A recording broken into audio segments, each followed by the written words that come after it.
Hello student. अभी बात करने वाले हैं एल्बिनिज्म पे। पिछले लेक्चर में हमने बात किया था थैलेसीमिया पर। ये भी आपका जो एल्बिनिज्म है ये भी आपका मेंडेलियन डिसऑर्डर है। मेंडेलियन डिसऑर्डर हम पढ़ रहे थे, ठीक है। तो जो आपका इसमें हम पढ़ रहे थे ऑटोसोमल रिसेसिव डिसऑर्डर और एक्स लिंक्ड डिसऑर्डर भी हमने पढ़ रखा है, एक्स लिंक्ड, ठीक है। इसमें आप पढ़ते हैं रंजकहीनता। रंजकहीनता नाम से ही आपको समझ में आ रहा है। रंजकहीनता, हीनता मतलब कमी, रंजक भाव रंग मतलब रंग में कमी होना। एल्बिनिज्म, ठीक है। एल्बिनिज्म, ए फॉर अब्सेंट, कहीं भी वर्ड में ये पहले लग जाए उसका मतलब होता है चीज की कमी होना। मतलब यहाँ पर आपकी रंग में कमी आना होता है, यानी इस बीमारी से, इस रोग से वही व्यक्ति जो ग्रसित होंगे उनमें उनकी त्वचा पर, उनकी आंखों की जो पलक होती हैं उन पे, ये सब चीज़ों में रंग की कमी होती है, ठीक है। तो ये भी आपका कैसा है, ऑटोसोमल रिसेसिव डिसऑर्डर, यानी ये बीमारी उन्हीं में दिखेगा जिनमें दोनों जीन आपके कैसे हैं, रिसेसिव वाले, डोमिनेंट वाले नहीं, रिसेसिव वाले, ठीक। अब तक हम रिसेसिव वाले पढ़ते आ रहे हैं, तो हमको नहीं लगता आपको कोई दिक्कत होगी ऑटोसोमल रिसेसिव। ऑटोसोमल ये मेल में फीमेल में सेम लक्षण दिखाएगा। क्यों? क्योंकि ऑटोसोम की नंबर मेल और फीमेल में सेम होता है, सेम कैरेक्टर होते हैं, सेम गुणसूत्र होंगे तो सेम जीन होंगे तो सेम लक्षण दिखाएगा। कोई प्रॉब्लम नहीं होनी चाहिए। अब बात करते हैं इस बारे में, हमारे शरीर के रंग में कमी आती है, यानी हमारे बॉडी में जो एक्चुअल कलर होना चाहिए उस कलर से डेविएशन दिखेगा, यानी उस कलर से आपको थोड़ा हट के दूसरा कलर दिखेगा। जैसे कि बात करें हमारी बॉडी में जो भी कलर्स हैं, यानी जैसे कि त्वचा की बात करें, ये थोड़ा हल्का आपका ब्लैकनेस हो जाता है, ठीक है। वाइटनेस से हल्का ब्लैकनेस आता है, किसी का गेहुआ कलर होता है, किसी का ज़्यादा वाइट होता है, ये सब मिलेनिन पर डिपेंड होता है। मेलानिन, मेलानिन, मेलानिन इसके लिए जिम्मेदार होता है, यानी आप में जितना ज़्यादा मेलानिन होगा उतना आप काले भी होंगे। आप इसे, इस पॉइंट को लिख भी सकते हैं, आप में मेलानिन जितना ज़्यादा बनेगा वो मतलब आप उतने ही ज़्यादा काले होंगे, यानी मेलानिन आपके कलर के लिए जिम्मेदार होता है। तो शरीर में रंग के लिए जिम्मेदार कौन होता है? मेलेनिन। अब कहते हैं मेलेनिन कहाँ से बनता है? मेलेनिन आपके तभी बनेगा जब ये टायरोसिन नाम की एंजाइम बनती है। तो कहते हैं यदि हमारे शरीर में मेलेनिन की कमी हुई, यदि हमारे शरीर में मेलेनिन बनना कम हुआ तो त्वचा सफ़ेद हो जाएगा, बाल आपके जो हो सफ़ेद हो जाएंगे, बाल काले हैं तो ये भी सफ़ेद पड़ जाएंगे, त्वचा आपकी थोड़ा हल्का इसमें कालानस होता है। आप पूरा तो वाइट हो नहीं, अगर पूरा वाइट होता है यानी आप में मेलानिन नहीं है, मिलानिन नहीं है। अगर पूरा पूरा बॉडी पूरा वाइट दिख रहा है, तो वाइट से थोड़ा डेविएशन दिख रहा है, नहीं मिलानिन हमें बन रहा है, थोड़ा कम बन रहा है लेकिन हाँ बन रहा है। तो त्वचा आपका सफ़ेद, बाल सफ़ेद हो जाएंगे, यहाँ तक आँखों की जो पुतली होती है वो भी सफ़ेद ना होकर रेड कलर हो। तो क्यों? क्योंकि इसमें आपकी जो आरबीसी की जो सॉरी आरबीसी सेल्स होंगी वो अपना काम करना दिखा देंगी, यानी आरबीसी आपका रेड कलर का होता है तो आँखों की जो पुतली होगी वो आपकी लाल या गुलाबी कलर की दिखेगी, ठीक है। तो आंखों की पुतली आपकी लाल या गुलाबी कलर की देखेगी। ये आपको देखने को मिलता है एल्बिनिज्म में, एल्बिनिज्म में, या रंगहीनता बोलते हैं। हीनता मतलब किसी चीज की कमी होना, रंग की कमी आपको दिख रहा है, जो एक्चुअल रंग होना चाहिए था वो नहीं हुआ है। क्यों? क्योंकि इनमें मिलानिन नहीं बन रहा है। अब मिलानिन क्यों नहीं बन रहा है इसको जानने की कोशिश करते हैं। तो एक्चुअल क्या होता है वास्तव में, जो आपका मेलेनिन जब बॉडी में बनती है वो टायरोसिन नामक एंजाइम पर डिपेंड करती है, यानी आपके अंदर एक जीन है, ठीक है। अगर वो जीन आपके अंदर है, ये डोमिनेंट जीन पर डिपेंड करते हैं, अगर आपके अंदर डोमिनेंट जीन है तो आपकी टायरोसिन नाम की एंजाइम बनेगी, टायरोसिन नाम की एंजाइम बनेगी तो ये मेलानिन बनाएगा, ये मेलानिन बनाएगा तो बॉडी में आपके रंग आएगा, ठीक। तो वास्तव में मेलानिन शरीर में तभी बनेगा जब आपकी टायरोसिनेज, देखो किसी के अंदर अगर एज नाम जुड़ जाए तो समझ लेना वो चीज़ एंजाइम के लिए वर्क कर रहा है। किसी भी वर्ड के आगे एज लग जाए तो वो एंजाइम की तरह कार्य करेगा, ठीक है। तो टायरोसिनेज ये आपका कैसा हुआ? एंजाइम जो बनाएगा आपका मेलानिन, तभी बॉडी में आपकी रंग आएगा। आगे कहते हैं जो आपकी टायरोसिनेज नाम की एंजाइम है, जो आपकी टायरोसिनेज नामक एंजाइम जीन पर डिपेंड करता है, ये जीन लेवल पर करता है, यानी ये इनहेरिटेंस प्रॉपर्टी है, यानी ये माता पिता से बच्चों में जा सकते हैं ऐसे प्रॉपर्टी। तो कहते हैं यदि एक प्रबल आपके बॉडी में कोई भी प्रबल जीन है तो ये एंजाइम बनेगा।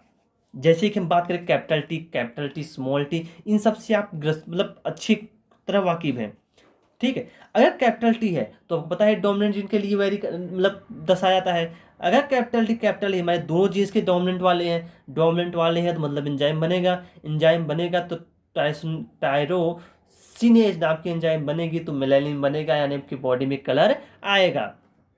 वहीं अगर कैपिटल टी स्मॉल टी, ये आपका कैसा हुआ, हेट्रोजाइगस टाइप का है कि नहीं, इसमें एक डोमिनेंट वाला है दूसरा रिसेसिव वाला है, कोई प्रॉब्लम नहीं।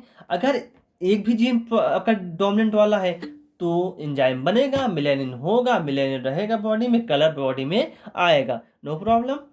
अच्छा, वही अगर आपका स्मॉल टी आ गए, यानी रिसेसिव होमोजाइगस जीन, ये तो रिसेसिव है, दोनों जीन रिसेसिव वाले हों, यानी दोनों एल बोलो तो बेस्ट है, क्योंकि ये दोनों एल है आपस में, ये पूरा पूरा जीन है।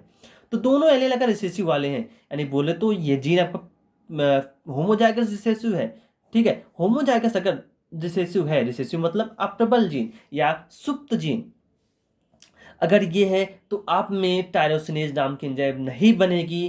टायरोसिनेज नाम की एंजाइम नहीं बनेगी तो मेलानिन नहीं बनेगा, बॉडी में कलर नहीं आएगा। तो इनमें एक भी प्रबल जीन नहीं है, मैंने देखा स्मॉल टी दोनों अप्रबल है, रिसेसिव वाले हैं, तो एंजाइम नहीं बनेगा, यानी मेलानिन भी नहीं बनेगा, और बॉडी में आपका रंग नहीं होगा, यानी शरीर रंगहीन होगा, शरीर में रंग की कमी होगी, आपकी त्वचा वाइट हो जाएगा, आप बाल ब्लैक की जगह वाइट हो जाएंगे, आंखों की पितली लाल या गुलाबी हो जाएंगी, ठीक है, जो हल्का ब्राउन होना चाहिए था जिन्हें। और आप अगर एग्जाम्पल की बात करें, जैसे कि दिखाया गया आपके बुक में भी, एक मैन है जो दोनों जीन के लिए स्मॉल ए है, तो आपको तुरंत ध्यान हो जाए ये कैसा होगा, रंगहीन होगा। क्यों? क्योंकि दोनों आपके रिसेसिव वाले जीन हैं। स्मॉल ए आपका रंगहीन जीन, यानी रिसेसिव अप्रबल वाला जीन है, जो कैपिटल है डोमिनेंट या प्रबल वाला जीन है ना, आपको ध्यान रखना होगा, ओके। अब जो ओमेन है आपकी, वो आपकी कैसी है, कैपिटल ए स्मॉल है, यानी ये आपकी इस समय इसमें रंगहीन नहीं है। क्यों? क्योंकि इसमें एक डोमिनेंट जीन है, अगर एक डोमिनेंट जीन प्रेजेंट है तो इसमें रंग आएगा, ओके, कोई दिक्कत नहीं। यानी ये कैरियर है, ऐसा समझो एक कैरियर है एक जीन के लिए, ये बीमारी दूसरे में करा सकती है, लेकिन ये खुद कैसी है, सामान्य है, नॉर्मल है, इसमें रंग आएगा, प्रॉब्लम नहीं होनी चाहिए आप में। अच्छा, मेन मैन जो होता है ये निकालता है स्पर्म, ओमेन होती है निकालती है ओवम। तो आपके बुक में स्पर्म और ओवम करके दिखाया गया, कोई प्रॉब्लम नहीं, मुझे तो कोई समस्या नहीं है, ठीक है। ये मेल का साइन है, ये फीमेल साइन है, आप ऐसे भी शो कर सकते हो। अब इसमें हम इसके गैमेट्स बनाए, अगर आप इनके गैमेट्स बनाते हो तो एक में स्मॉल ए आया, दूसरे में स्मॉल में, एक कैपिटल है एक स्मॉल है, कोई दिक्कत नहीं, मैंने आपको सब कुछ एक एक करके बेसिक से बताया ताकि आपको आगे चल के प्रॉब्लम ना हो, ठीक है, इसीलिए कोई लेक्चर आपको छोड़ना नहीं है बीच में। अब ये गैमेट्स बन गए, अब हम चेकर बोर्ड का यूज करते हैं, तो ऊपर आपकी यहाँ पर फीमेल, ठीक है, फीमेल जिसे आपको ओवम लिखा गया, क्योंकि फीमेल में तो ओवम बनता है, यहाँ पर स्पर्म मेल को में स्पर्म बनता है, तो आपके बुक में स्पर्म लिखा गया है, कोई दिक्कत नहीं, मुझे तो कोई प्रॉब्लम नहीं, आपको प्रॉब्लम हो नहीं भी नहीं, आपको भी प्रॉब्लम नहीं होनी चाहिए, क्योंकि आपको मैंने अच्छे से बताया है। तो मैन कैसा हुआ, स्मॉल ए दोनों आपके, मतलब ये आपका रंगहीन होगा, इसमें ये एंजाइम नहीं बन रहा है, और फीमेल आपकी कैपिटल स्मॉल ए, इसमें एंजाइम बन रहा है, ये टायरोसिनेज नाम की एंजाइम। ये कैपिटल ए, ये स्मॉल ए, तो कैपिटल ए स्मॉल एगा, स्मॉल ए आएगा, इसमें कैपिटल ए स्मॉल ए, इसमें स्मॉल ए, यानी दो बच्चे आपके सामान्य हैं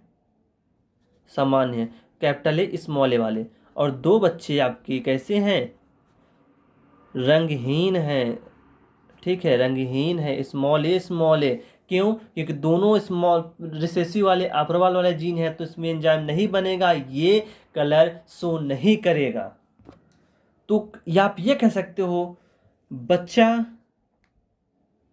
बच्चा रंगहीन या अल्बाइन, एल्बाइन भी बोल सकते हो। एल्बाइन तभी होगा जब उससे एक पिता से दूसरा माता से अप्रबल जीन मिले। ठीक, कोई दिक्कत नहीं यार। क्या करें, बच्चा रंगीन तभी होगा जब एक माता से दूसरा पिता से अप्रबल जीन आए। यानी इसमें जो अल्बाइन तभी होगा जब स्मॉल स्मॉल दोनों आएगा। तो एक पिता से आया दूसरा माता से आया, तो वही तो कह रहा, अप्रबल जीन एक पिता से आया दूसरा माता से आया तभी ये अल्बाइन होगा। ठीक है, आगे देखते हैं। नेक्स्ट पॉइंट कह रहा है मानव की सभी प्रजातियों में लगभग 20,000 लोग ऐसे हैं। 20,000 लोग, अगर मानव की जो प्रजातियां हैं उसमें 20,000 लोग आप इकट्ठा करो, उसमें एक व्यक्ति ऐसा होगा जो एल्बाइन होगा, रंगहीन होगा, जिसमें टायरोसिनेज नाम की एंजाइम नहीं बन रही होगी, जिसके दोनों जीन स्मॉल ए वाले होंगे यानी अप्रबल वाले होंगे, मेलानिन नहीं बन रहा होगा, तो बॉडी में कलर नहीं आ रहा होगा। नो दिक्कत, ठीक, कोई प्रॉब्लम नहीं। एल्केप्टेन्यूरिया पे हम बात करते हैं। एल्बिनिज्म हमारा खत्म हुआ। नेक्स्ट है एल्केप्टेन्यूरिया। एल्केप्टेन्यूरिया ये भी आपकी ऑटोसोमल रिसेसिव डिसऑर्डर है। सब के सब ऑटोसोमल रिसेसिव डिसऑर्डर है, कोई दिक्कत नहीं होनी चाहिए कहीं से भी आपको ऑटोसोमल रिसेसिव पर। मैंने एक एक करके आपको सारी चीज़ें बेसिक से समझाई हैं। अच्छा, तो इसमें क्या होता है, इसमें एंजाइम की कमी होती है से मनुष्यों में जन्मजात वंशागत रोग आते हैं। यानी इसमें आपकी जो एंजाइम्स होते हैं उनकी कमी से हो सकता है आपके जन्म से ही वो आपकी प्रॉब्लम्स आने लगे। ये आपकी वंशागति होती है, यानी इनहेरिटेंस रोग होते हैं, यानी माता पिता से बच्चों में जाते हैं। क्यों? क्योंकि ये जीन लेवल पे हैं। जो भी रोग जीन लेवल पे होगा वो माता पिता से बच्चों में जा सकता है। वो डिपेंड करता है उस समय हेट्रोजाइगस है होमोजाइगस है, तो आपका डोमिनेंट वाला बीमारी है रिसेसिव वाला, इन सब पे मैटर करता है। ठीक, तो एल्केप्टेन्यूरियम एक्चुअली में क्या होता है, ढेर सारे एंजाइमों की कमी से हुए मनुष्य में जन्मजात, यानी जन्मजात में जब बच्चे का जन्म होता है तभी से ये रोग दिखाई देने लगते हैं। शरीर की कोशिकाओं में फिनाइल एलानिन एवं टायरोसिन नामक एमिनो एसिड होता है। अब फिनाइल एलानिन और टायरोसिन नाम की दो एमिनो एसिड होती है। एमिनो एसिड क्या होता है मैं अगले चैप्टर में आपको डिटेल बताऊंगा, बस आपको इतना ध्यान रखना है। फिनाइल एलानिन और टायरोसिन आपकी बॉडी में दो एसिड हैं। इन दोनों एसिड का उपयोग करके हमारी बॉडी में इनका मेटाबॉलिज्म होता है। मेटाबॉलिज्म मतलब उपापचय या इनका विखंडन होता है, ऐसा समझो। इन दोनों एमिनो एसिड का को बॉडी हमारी तोड़कर इसे होमोजेंटिसिक अम्ल में बदलती है। ठीक, यानी फिनाइल एलानिन और टायरोसिन ये आपस में कंबाइन होते हैं। ये दोनों एसिड का हमारी बॉडी में मेटाबॉलिज्म होता है, उपापचय होता है, यानी इन दोनों एमिनो एसिड का हमारी बॉडी में यूज होता है। यूज करके हमारी बॉडी इसे तोड़कर जेंटिसिक एसिड बदलती है।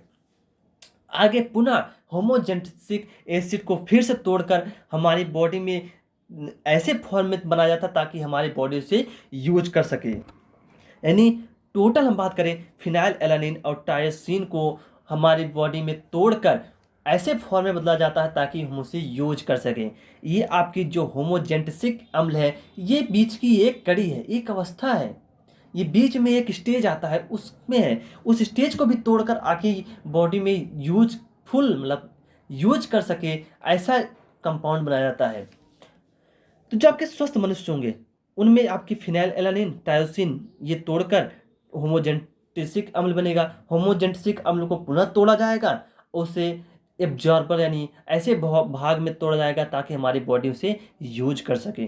तो स्वस्थ मनुष्यों में इस अम्ल को आगे और विखंडन किया जाता है। इस अम्ल को यानी इस अम्ल कौन यानी होमोजेंटिसिक एसिड की बात कर रहा है, आप लिख लेना। होमोजेंटिसिक अम्ल को आगे और विखंडन करके बॉडी के उपयोग में लाया जाता है, ऐसे फॉर्म में तोड़ा जाता है ताकि बॉडी इसे यूज कर सके। ठीक है, लेकिन जो आपके एल्केप्टेन्यूरिया के रोगी होते हैं, एल्केप्टेन्यूरिया के जो रोगी होते हैं उनमें होमोजेंटिसिक अम्ल को आगे विखंडित या उपापचय बोलो या मेटाबॉलिज्म बोलो नहीं किया जा सकता। यानी जो आपके होमोजेंटिसिक एसिड हैं ये बॉडी में आगे नहीं तोड़े जा सकते एल्केप्टेन्यूरिया के रोगी में। अब बात करें जो एल्केप्टेन्यूरिया के रोगी हैं उनमें ये एसिड टूट क्यों नहीं रहा? क्यों? क्योंकि उनमें जो एंजाइम्स हैं टूटने वाले जो होमोजेनेसिस अम्ल को तोड़ते हैं वे एंजाइम नहीं बन पा रहे हैं। वो बॉडी में एंजाइम तभी बनेंगे जो जब उसके बॉडी में डोमिनेंट जीन होंगे। ये भी आपकी ऑटोसोमल रिसेसिव डिसऑर्डर है। ठीक, तो जब आपकी होमोजेनेसिक अम्ल आगे तोड़ नहीं पाएंगे तो बॉडी में ये क्या होगी, इकट्ठा होने लगेगी। तो वही कहते हैं अब रुधिर में इसकी मात्रा यानी होमोजेनेसिक अम्ल की मात्रा बढ़ने लगेगी। जब इसकी मात्रा बढ़ेगी तो ये मूत्र से बाहर निकलेगा। मूत्र से बाहर अगर बाहर निकलेगा, जैसे ही ये अम्ल एयर के कांटेक्ट में आता है तुरंत ये आपका काला पड़ जाता है, जो आपको प्रदर्शित मतलब बताता है कि आप में किसी न किसी बीमारी का लक्षण है। बाद में उसे डायग्नोज करोगे यानी जब उसे डॉक्टर के पास जाओगे बताएगा कि ये एल्केप्टेन्यूरिया की बीमारी है। तो एल्केप्टेन्यूरिया में आपकी जो होमोजेनेसिक अम्ल है जोड़ों में, आपके जोड़ों मतलब जहाँ जॉइंट्स होंगे, जहाँ आपके जोड़ होंगे जॉइंट्स में होमोजेनेसिक अम्ल का जमाव होता है, जिसे हम गठिया रोग या अर्थराइटिस, अर्थ मतलब होता है बोन यानी हड्डी, सॉरी अर्थ मतलब जॉइंट्स होता है, माफ करना, अर्थ मतलब जॉइंट्स मतलब जोड़ होता है, अर्थ बोलते हैं जॉइंट्स या जोड़। ठीक है, आइटिस मतलब सूजन आ जाना या जमा हो जाना किसी चीज़ का। तो गठिया रोग जो बीमारी है उसमें होमोजेनेसिक अम्ल का जमाव हो जाता है, जिसे अर्थराइटिस कहते हैं या गठिया का रोग कहते हैं। तो उसमें आपको ध्यान है, आपकी आपको ध्यान रखना है कि इसमें फिनाइल एलानिन और टायोसिन नाम की एसिड है, जिसे तोड़ा जाता है, तोड़कर होमोजेनेसिक अम्ल में बदला जाता है, फिर आगे इसे फर्दर तोड़ा जाता है जो हमारी बॉडी यूज कर सके। लेकिन जब इसे होमोजेनेसिक एसिड एल्केप्टेन्यूरिया के रोगियों में आगे तोड़ा नहीं जा सकता, आगे तोड़ने के लिए एंजाइम से ये जो इनमें नहीं था तो ये आगे नहीं टूटा, तो ये हमारे रुधिर में इकट्ठा होने लगा। अब ये मूत्र के थ्रू बाहर निकला, मूत्र के थ्रू जैसे बाहर निकला एयर के कांटेक्ट में आने से ये काला पड़ने लगा। तो इसी के साथ साथ हमारी जो जॉइंट्स हैं बॉडी के उनमें इकट्ठा होने लगे, जिससे आपके जॉइंट्स में इकट्ठा होने से गठिया का रोग हो गया। ठीक है, आगे देखते हैं। आखिर जो होमोजेनेसिक अम्ल है ये एंजाइम के प्रेजेंट में टूटते हैं। तो एंजाइम कब प्रेजेंट होगा, किस कंडीशन में प्रेजेंट होगा, उसको हम देखते हैं। तो जो आपका होमोजेनेसिक अम्ल है, अम्ल को विखंडित करने वाला एंजाइम प्रबल जीन पर निर्भर करता है, यानी डोमिनेंट जीन पर निर्भर करता है। जैसे कि हम बात करें कैपिटल बी स्मॉल बी, ये जो साइन मैंने माना है ये मैंने खुद से माना है आपको समझाने के लिए। आपकी बुक में ऐसा कुछ साइन दिया नहीं गया है, ये जस्ट मैंने आपको समझाने के लिए दिया है। ठीक, ये जस्ट मैंने आपको समझाने के लिए दिया है। जैसे कि कैपिटल टी होता था, capital T small T, same उसी तरह कैपिटल बी ये कैसे हैं, डोमिनेंट जीन है, डोमिनेंट जीन। तो ये भी इसमें क्या है, बी क्या है, डोमिनेंट है। जब आपके डोमिनेंट प्रबल जीन होंगे, डोमिनेंट यानी प्रबल जीन होंगे, अगर प्रबल जीन है तो एंजाइम बनेगा, अगर एंजाइम बनेगा होमोजेनेसिक एसिड टूटेगा। ठीक है, ये कब आएगा, जब आपके प्रबल जीन होंगे या नॉर्मल व्यक्तियों में आपके ये प्रबल जीन प्रेजेंट होते हैं, तभी तो आपके प्रबल जीन प्रेजेंट होने से एंजाइम बनता है होमोजेनेसिक एसिड को जो तोड़ता है। लेकिन जब आप में स्मॉल बी स्मॉल यानी दोनों जीन आपके कैसे हैं, होमोजाइगस हैं, यानी दोनों जीन आपके रेसेसिव वाले हैं, ये दो एलील आपके अप्रबल वाले हैं, तो एंजाइम नहीं बन पाता। एंजाइम नहीं बनेगा तो होमोजेनेसिक एसिड आगे टूटेगा नहीं, यानी अब आपके बॉडी में इकट्ठा होगा, जिससे आप में गठिया रोग होने की संभावना है। यदि मनुष्य में दोनों जीन सुप्त या अप्रबल हैं, ये देखो दोनों जीन कैसे हैं, सुप्त या अप्रबल हैं, तो वह एल्केप्टेन्यूरिया का रोगी अवश्य होगा। अगर ये दोनों जीन आपके रिसेसिव है तो एल्केप्टेन्यूरिया का रोगी होगा।